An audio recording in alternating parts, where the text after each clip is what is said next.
Well, good day. We're doing our Bible reading from the book of Acts, the 12th chapter.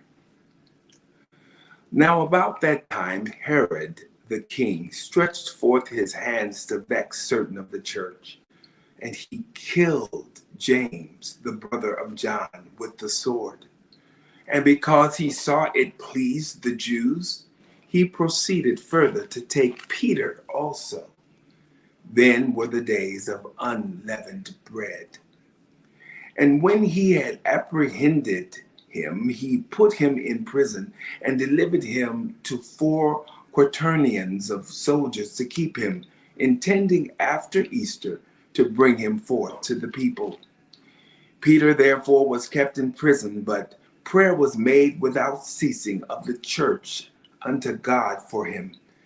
And when Herod would have brought him forth, the same night Peter was sleeping between 2 soldiers, bound with 2 chains, and the keepers before the door kept the prison.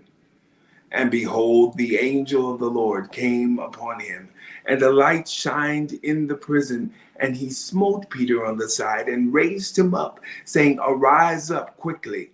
And his chains fell off from his hands. And the angel said unto him, Gird thyself, and bind on thy sandals. And so he did. And he saith unto him, Cast thy garment about thee, and follow me. And he went out and followed him, and wist not that it was true which was done by the angel, but thought he saw a vision. When they were past the first and second ward, they came unto the iron gate that leadeth unto the city, which opened to them of his own accord.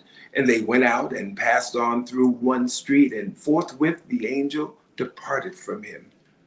And when Peter was come to himself, he said, Now I know of a surety that the Lord had sent his angel, and had delivered me out of the hand of Herod, and from all the expectation of the people of the Jews. And when he had considered the thing, he came to the house of Mary, the mother of John, whose surname was Mark, where many were gathered together, praying. And as Peter knocked at the door of the gate, a damsel came to hearken, named Rhoda. And when she knew Peter's voice, she opened not the gate for gladness, but ran in and told how Peter stood before the gate. And they said unto her, Thou art mad. But she constantly affirmed that it was even so. Then said they, It is his angel.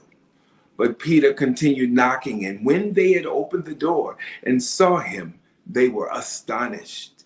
But he, beckoning unto them with the hand to hold their peace, declared unto them how the Lord had brought him out of the prison.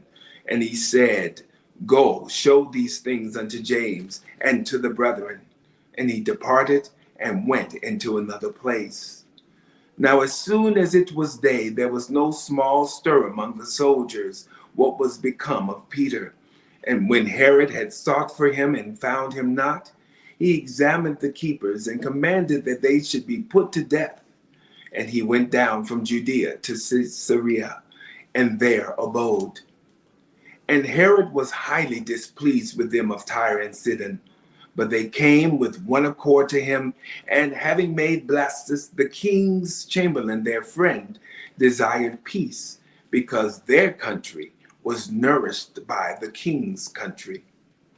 And upon a set day, Herod, arrayed in royal apparel, sat upon his throne and made an oration unto them. And the people gave a shout, saying, It is the voice of a God and not of a man. And immediately the angel of the Lord smote him, because he gave not God the glory. And he was eaten of worms and gave up the ghost. But the word of God grew and multiplied. And Barnabas and Saul returned from Jerusalem when they had fulfilled their ministry, and took with them John, whose surname was Mark. The book of Acts, the 12th chapter. Have a wonderful day.